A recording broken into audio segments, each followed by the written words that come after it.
отбасымыз сынағымыз.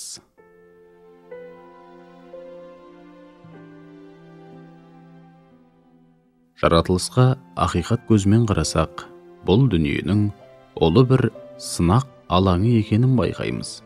Құранда Алла тағала бүкіл билік қолында болған Алла ұлы берекет иесі.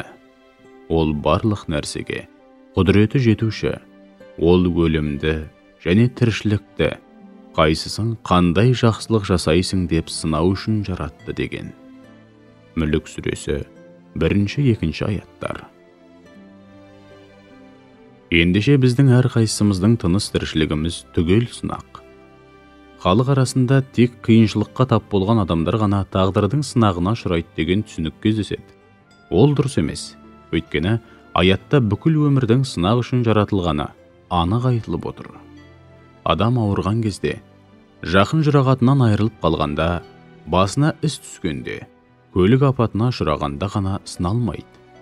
Тек үйсіз-күйсіз бейшара халде жүргендер ғана сыналмайды. Басқаша айтқанда, адам баласы бұл дүниеге ойнап күліп қыдыру, көңіл көтеру үшін келген жоқ. Жаратушы иеміздің ұлы сынынан өту үшін келдік. Бұл дүниедегі мақсатымыз 70-80 жылдық өмірді жалпағынан басып өтіп, топырақ астына кіріп кету деп ойлаған адам қателеседі. Құдіреті күшті Алла ондай баянсыз, мәнсіз нәрсе жаратпайды. Олай болса, бақшадан алма үзіп жесек те, базарда сауда жасасақ та, біреуге жақсылық жасасақ та, жамандық жасасақ та, барлық ісіміз сынақ. Құлшылығымыз, намаз оразамыз бәрі сынақ.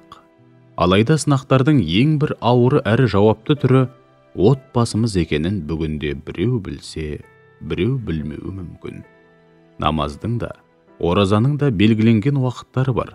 Ал отбасымыздың әр минут сайынғы істері маңызды. Міне осы тұрғыдан келгенде, өмірлік серік ретінде кімді таңдаймыз? Қандай отау құрамыз? Ата-анамызға, жанұя, бала-шағамызға қатысты міндеттерімізді қалай орындаймыз? Осының бәрі сынақ. Түбінде бәріне жауап береміз.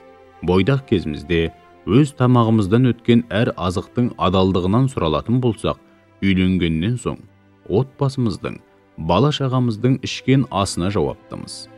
Тек тамағы емес, киген киімі, сөйлеген сөзі, мінезі, оқыған кітабы, араласқан достары, көрген киносы бәрі сынақ.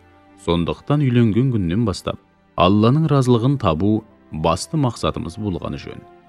Алла разылығы дегенге мән бермей біреудің көзі, біреудің сөзі сұлу деп үйленіп алып, 1 жыл толмай жатып ажырасамын деп шығудан Алла сақтасын.